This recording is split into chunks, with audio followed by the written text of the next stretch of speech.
Okay, hello friends, today I'm going to show you a comparison between these two lenses. We're talking about the Nikkor 50mm 1.4G and then the Nikkor 50mm 1.4D. Okay, so the goal of this comparison is totally for fun and then to show you the difference and then a bit of the evolution of these lenses. Okay, so this lens here is what we could call the current generation of Nikon lenses if we obviously ignore the newer lenses for mirrorless cameras. Okay, so this is the new guy, and then here this is the previous generation. It was sold probably up to 2000, 2005, I don't know, I'm not sure, but it was quite ubiquitous in Nikon cameras in the 90s. Okay, so you will have here, first thing obviously is going to be the optical recipe is a bit different, and then you will see this when I will show you the comparison images. Another big difference is here you notice that this lens is slightly bigger, and then this can be easily explained because this lens has a built-in focusing motor. This means, and then this is a really good thing, is that this lens can be used on any modern Nikon camera, starting from the entry level of 3000, the 5000, and then the other cameras. It can be used also, and I used myself on my mirrorless camera, and then I can get exposure and autofocus perfectly on my new camera. Okay, so this is a really good thing. Then obviously this motor is going to die out one day, so and I will end out with a lens without autofocus. This lens here, on the other hand, is an autofocus lens, but then it doesn't have a motor. Actually, the motion of the lens is done from the camera via this small screw you see here. So this means you will get autofocus only from cameras which are equipped with this small screw, and then we're talking about all the cameras beyond series D5000, for example D7000, my favorite camera D700, and then obviously the cameras that are excluded, probably that was easier to say, are the D3000, D5000, and then obviously the mirrorless cameras. But then nonetheless, really good lens. But then if you decide to use it on a very modern camera like a mirrorless one, be aware that you're not getting autofocus from it. The other things like exposure and then the information to the EXIF, you will get that works really fine. Okay, in terms of construction, both lenses are in plastic. Optical recipe, as I told before, is a bit different. I don't know all the details, but then you will see immediately when we're going to check the pictures. In terms of aperture blades, here on the old version we have 7 blades, which means we're going to get like some heptagon and bokeh and bubbles, and then this one here has 9 blades, and it means we're going to get really round bokeh bubbles in case we're going to get them. Okay, besides that, both lenses are made in plastic, so this is not a big surprise, even though I think the plastic in this one here is a bit more robust than here, but then I don't have proof, so I'm not going to advance myself further into that topic. Okay, and what else? This lens has something that I really like a lot, and then it is that it carries 22mm filters, so this is quite a good thing. Well, I don't mean filters, but the thread here is 52mm, and then this is quite standard. And then if people have all Nikon lenses, they have probably 52mm filters, and then they work really fine with this lens. This one here, it has what I can call a bit of a bastard diameter, which is 58mm, and then this will force you to get particular filters or either step up rings, or well, best is step down rings to use filters. So this is a bit a setback on this lens. Otherwise, but very good lenses. And then I think I have told you everything about it, about these lenses. So maybe the price, this one you can get it new, and then this one here, the chances of getting it new are really slim, but then you can get it a lot. There are a lot second hand, and then the price obviously is like 30-40% even less than the newer version. So this is all for the introduction. Now we're going to proceed to checking the test images I made, and then obviously my goal is for you to choose the lens that suits better your photography needs. So go to the images. So here I am, ready to start the comparisons. And then when I compare two lenses, I like to do principally two things, or two types of comparisons. One is a comparison at a minimum focus and distance that both lenses can provide. In this case, that will be 45 centimeters for both lenses. And then a second type of comparisons where I work at a normal working distance of that lens. In this case, that will be something between 2 and 3 meters. We'll take a look at that just after. So let's start with the images. Here I made this composition. If you watch my videos, you will remember that this is exactly the same image. I used it when I was comparing the Nikon 1.4G against the 1.8G. I actually made those photos the very same day, so I keep the same setting. And then, as I said on that video, I choose this composition because I have this really colorful character, the Chapulín Colorado, rather popular in Latin America. Then I choose the lamp here on the back to get an idea of the bokeh. And then here I include the focusing calibration target in my composition because it allows me to get the best possible focusing, the most accurate one, so my images are actually comparable. That being said, let's start comparing the things. So let's say who is who. So this lens here is the 50mm 1.4G. This lens here obviously would be the 50mm 1.4D. And then here to start, obviously we will start at the widest aperture of both lenses, which would be 1.4 in both cases. Now we can start comparing the lenses, and then I can already spot two big differences between the images. One here is this big amount of flare that you can have here on the 1.4D. Some people don't like it. I actually like flare a lot. I like having it on my composition. I think it gives some kind of dreamy look, but then working and then handling flare is quite difficult. It doesn't work all the time, but then when you get the flare just right, it is extremely rewarding. The results are just amazing. Here obviously it is not intentional, but then if you tell me, okay, choose a lens, I will take the one that produces the flare, but then that's me. Okay, and then the second thing that I can spot, let's say immediately, is that the 1.4D is a bit less contrasted lens, so the image looks like a bit washed out, even though the camera settings are exactly the same.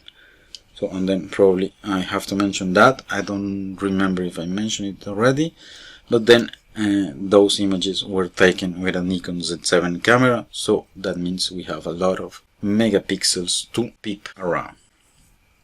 Although that's not really the goal of the video. Okay, speaking of sharpness and then pixel peeping, we are working at 1.4, so I'm not going to expect like a crazy sharpness, even though some people think otherwise. For me, large apertures are more for having portraits and then having quite nice separation from subject to the background, so you can have something like a dreamy look. Quite ideal theme for portraits. And then here, as expected, you can see that obviously the sharpness in both lenses is nothing to go crazy about it. And then even you have quite some chromatic aberration, 1.4D moving towards the purple. Here normally is also towards the purple, but this one here is looking a bit reddish.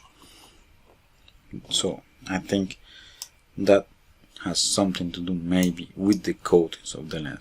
And then here on the 1.4G also some chromatic aberration moving towards the green, but then I think it is also a mix of chromatic and then spherical aberration that we can probably appreciate here on the transitions between the black and white. So that's for that. And then we have spoke about sharpness, we have spoke about contrast. Let's talk about bokeh in both lenses. And then here I always like to put like a lamp or something to get nice bokeh bubbles, get an idea of them. And then here you can see on the 1.4G the bokeh bubbles look like a rugby ball. I don't know if you use the ball for rugby, but this is it. And then here in this case 1.4D it looks a bit rounder. And then this is something at least I like particularly, is that the transition between the bokeh bubble and the environment is like really sharp.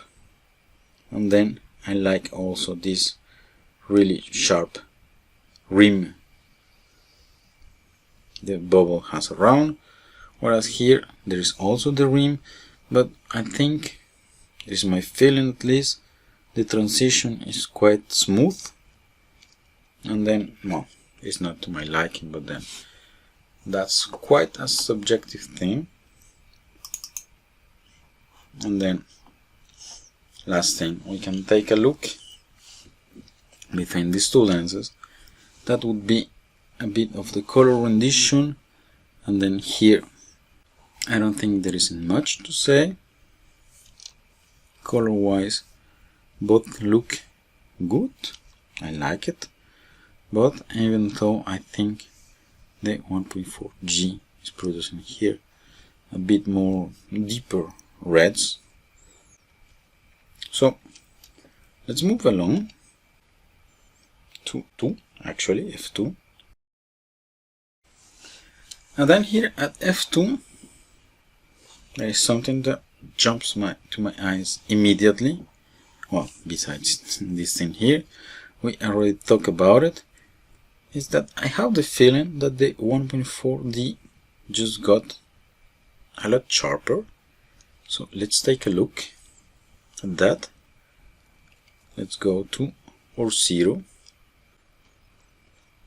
and then we can actually see that the 1.4D at F2 got sharper, a lot sharper than the 1.4G.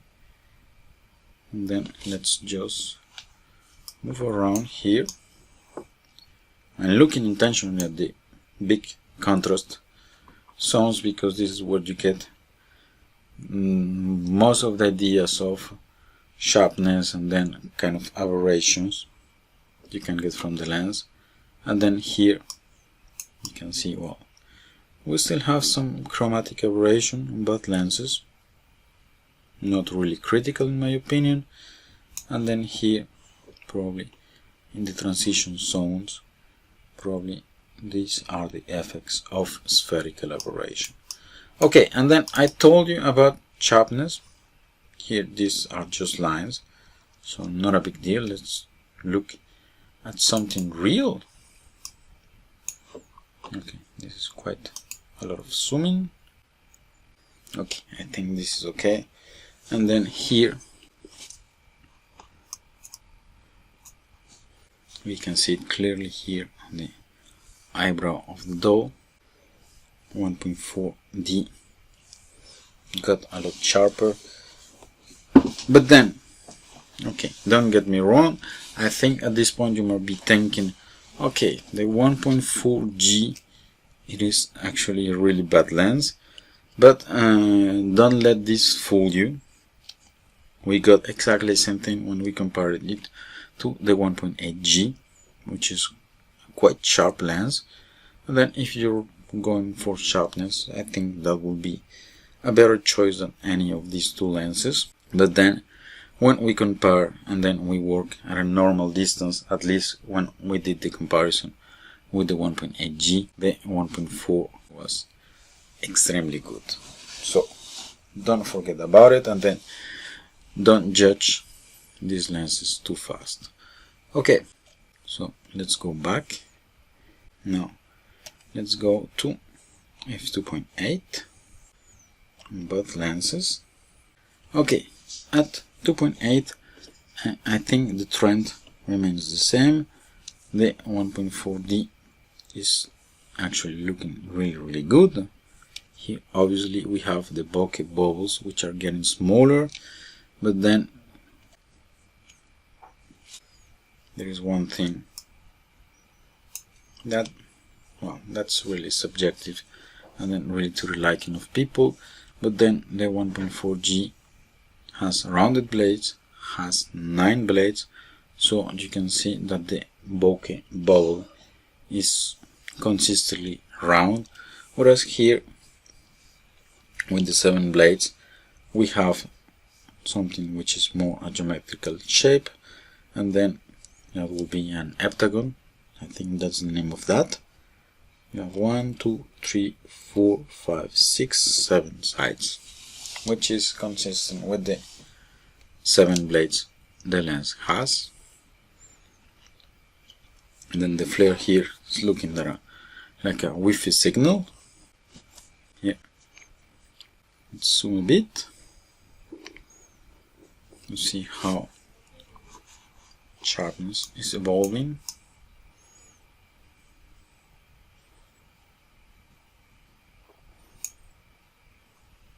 And then here I would say both lenses so far look quite equivalent, but not just yet, because you can see still the image here is a bit weak, whereas here the sharpness is giving a bit more of I don't know, people used to call this the 3D pop, and then this is something I am getting from the 1.4D that so far the 1.4G is not giving me.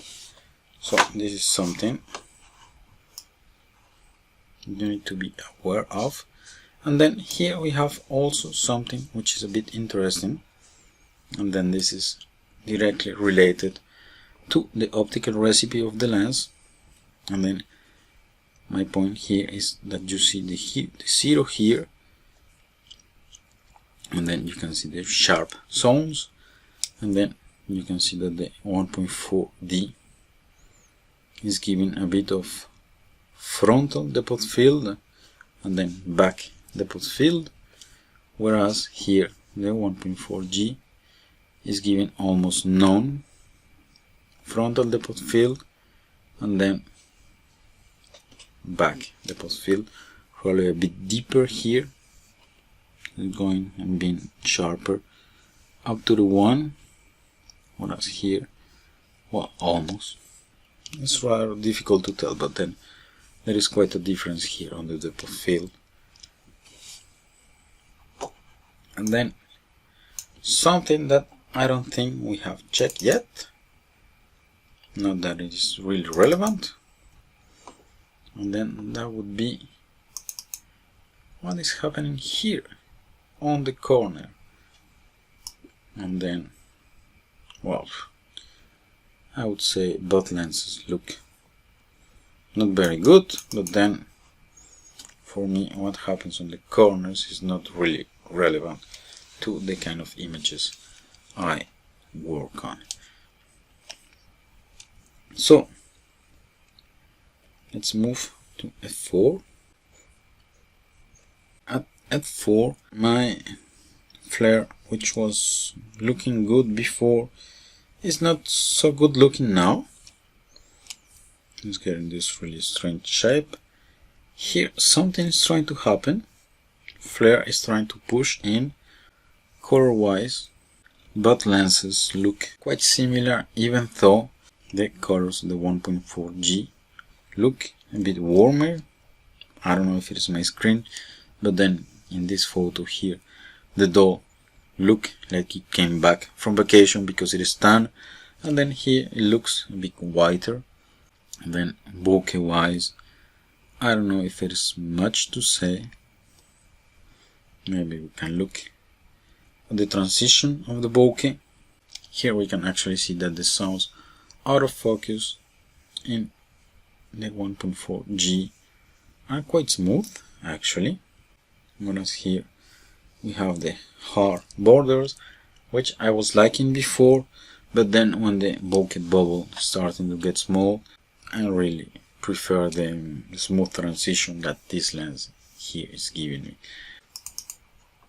And then let's check here how the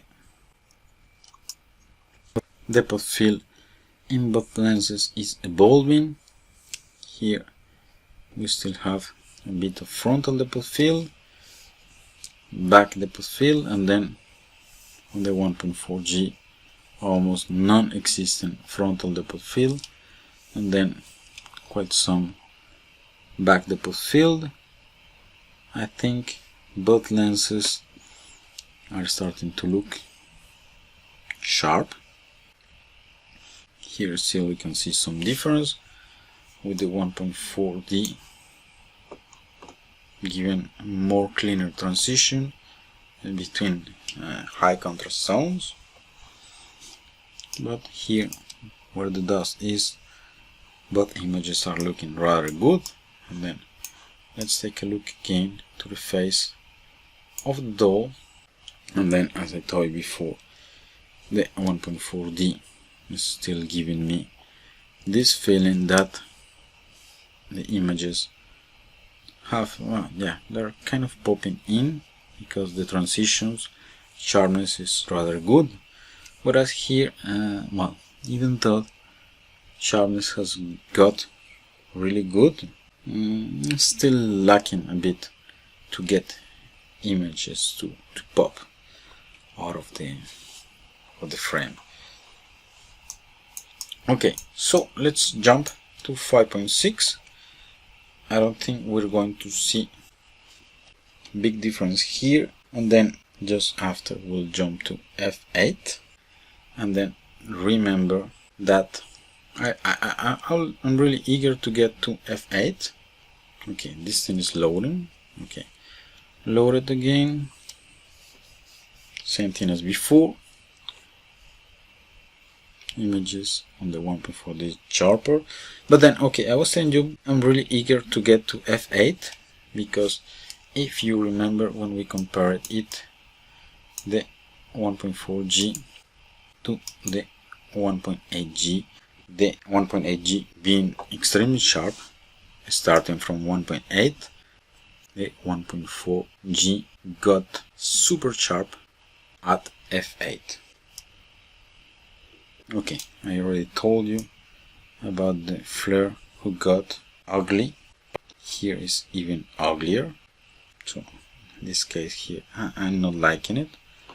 I really prefer the flareless image here. Well, things try to happen here. But then I would say now both images are looking a bit equivalent. Let's move to f8. And then that would be at close position the ideal aperture for the 1.4G. The 1.4D flare here was ugly before, now it's a disaster. And then here I think 1.4G is doing a lot better. And then in terms of sharpness, I am tempted to say, but images look exactly the same, so let's start by the corner. Very similar, I would say.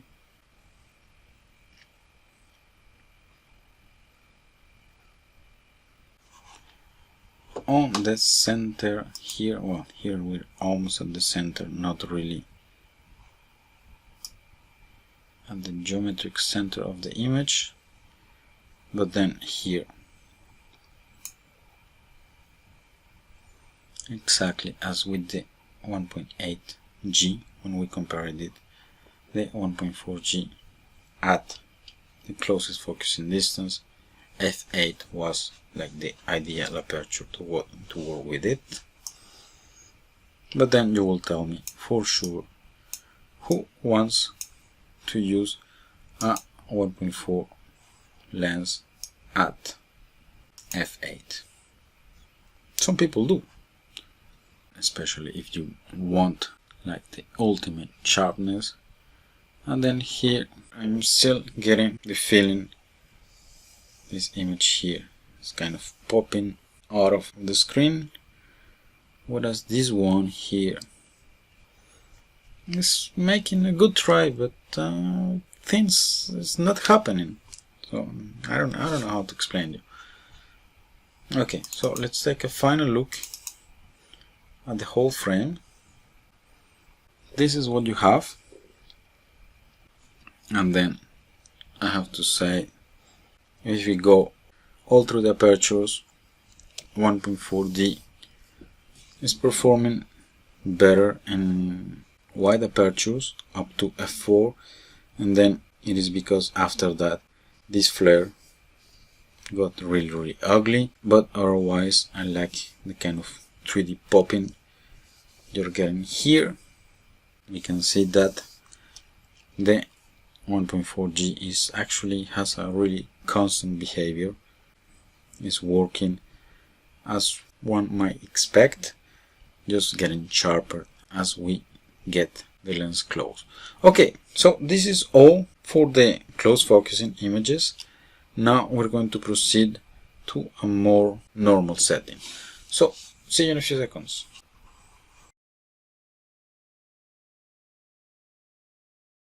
So here we are, ready for the second set of comparisons, and then this is what I call, at least for the 50mm, a normal photographic situation. We are working at about 2 to 3 meters from the main subject, which is these two dolls here that my wife made them, and then we have all these other toys here that my daughter kindly borrowed to me because they are nice, they look nice, and then they're full of color. Same thing here, I did this on my daughter's room, and then there is quite some colorful things. And then if you recognize the frame, it is quite normal, it's exactly the same. I use it for the comparison between the 1.4G to the 1.8G. Here I don't think we need further introductions to the lenses. Here we have the 50mm 1.4G, here obviously the 1.4D. Both lenses are wide open, and then first thing you can notice, at least here on my screen I can see it. Let me zoom just maybe a bit, you can get it, is that there is a certain glow that appears on the images made with the 1.4D, and then this is maybe a mix of chromatic aberration and then spherical aberration, which I can see here the 1.4G is handling pretty well. So let us get closer. Remember that these images were taken with the Nikon Z7, so we can zoom actually a lot into the image. Okay, And then this is what I was telling you, this glow, essentially chromatic aberration that you see a lot in the high contrast zones here, and then mix it with spherical aberration. Here the 1.4G is handling that wonderfully as it handled before the flare on the close-up image. But there is always a trade-off, and then I think the trade-off the Nikon designers had to make to get this result was probably to sacrifice a bit of sharpness. And then this is what we see here. Just for information, the focusing was done here on the nose of the doll, and then you can immediately see the difference between both images, even though this image is polluted with aberrations. You can see that there is a bit more detail that here is missing, but then this is something we noticed before, and then to be honest, let's be honest here, both lenses are wide open, so we cannot expect crazy sharpness out of them. So to talk about sharpness, let us jump to f2, and then here we can see actually some magic happening at f2. All the aberrations of the 1.4D are simply gone. Lens just got sharper, and then here maybe the lens, the 1.4G, got sharper, but to be honest I can't tell, because let's face it, the 1.4D is actually shadowing it seriously. Okay, and then here when I was panning the image before, I found that this could be an interesting composition.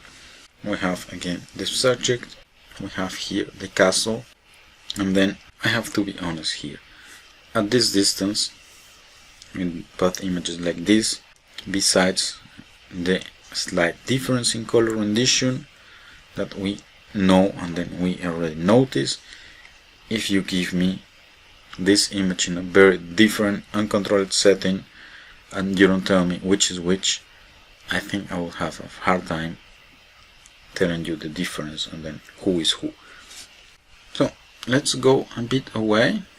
I think we didn't talk about bokeh, but then I don't think this image here is the best example for talking about bokeh. Bokeh behavior in both lenses seems to be quite equivalent. So let us jump to 2.8 and then let's check what's going on here. Let's go again to this composition that I got. Oh. And then again, no big difference between both images. Both look really nice. This is what I told you before.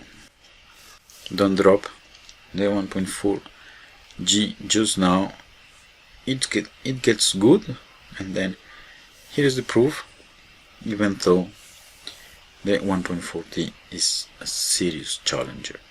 If we zoom again into the dolls, I think that actually here at 2.8 the difference in sharpness between the two lenses actually goes away, completely goes away. So just for the sake of completeness, I'm going to show you the rest of the images at different apertures.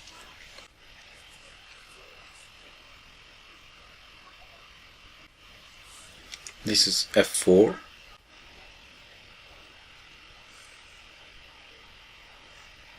As before, impossible to tell the difference. And then if you ask me, in this case, I would say I prefer the 1.4G image because I like the warm tones that are appearing here. Here the image is nice, but looks, I don't know, it's cold. It's not so welcoming as this image here. Let's get a bit away See how the zones and focus are evolving on the image. Everything is quite nice. So let's jump to 5.6. In 5.6 things look rather nice. Let's come here to see if we have some sharpness there. Okay, it's loading, sometimes takes some time. Okay, here, this zone here is more in focus than here, and then I think this is related to what I explained to you before, that the 1.4G has a more important back depth of field and then little at the front, even though it looks nice here. And then here the 1.4D has a bit of equilibrium between the back depth of field and then the front depth of field, and then this is maybe why the chair here is more in focus in this case here. Okay, let us take a look at sharpness here. So then I think that will be like a bit of waste of time. I would say no.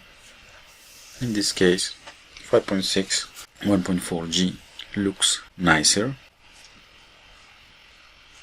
which is positive actually, because so far I was giving only bad points to the 1.4G, but then I think it has its merits.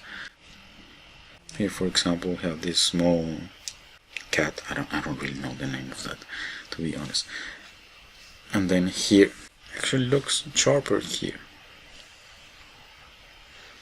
And then I have to tell you that I set the focusing for both lenses, and then I didn't move any after. Okay, I can spot only minimal differences, but besides that everything looks okay. And then one of those important things that we were having before, that the 1.4D was having, the 1.4G was lacking completely, was that kind of 3D pop, which was an advantage to the 1.4D before. Seems to be gone by now, at least this is what I can feel. Then okay, let's check f8 very quick. f8 from my experience is the sweet spot for the 1.4G. Let me show you that. And then yeah, well, not big changes actually. It looks good. And then even here there is like a lot of fine details that are appearing that the 1.4D, I would say in this case, is lacking. Let's go up the stairs. This doll here looks nice. Here a bit less nice, but just very fine details. Let's keep going up to the stairs. We have this doll here, looks equivalent in both lenses. And then here we have this painting. I think you have recognized the characters. And then just to finish, let's go to f11. But then, as I always say, comparing lenses beyond f8 is a bit pointless, because any lens, cheap, expensive, whatever brand, Leica Zeiss versus Yongnuo, I think beyond f8 differences are so small that it is not worth comparing. But nonetheless, let's take a look. Okay, nice, no changes.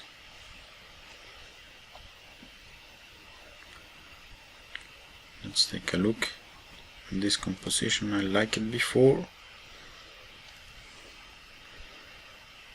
I keep what I said before. I like this one more, just because the color rendition is more interesting this red here is popping a bit more. Here, well, here I have to be honest, I cannot tell the difference, but then yeah, it has a certain warmth that makes it more appealing than this image here. Okay, so I think this is all. Let's take a look just to finish at this point here, that we should see clearly now because of the big depth of field. And then in this case the 1.4G is giving more interesting details, and then here we are a bit on the edge of the image. Okay, so this is all I wanted to show you today. Thanks for watching and see you next time.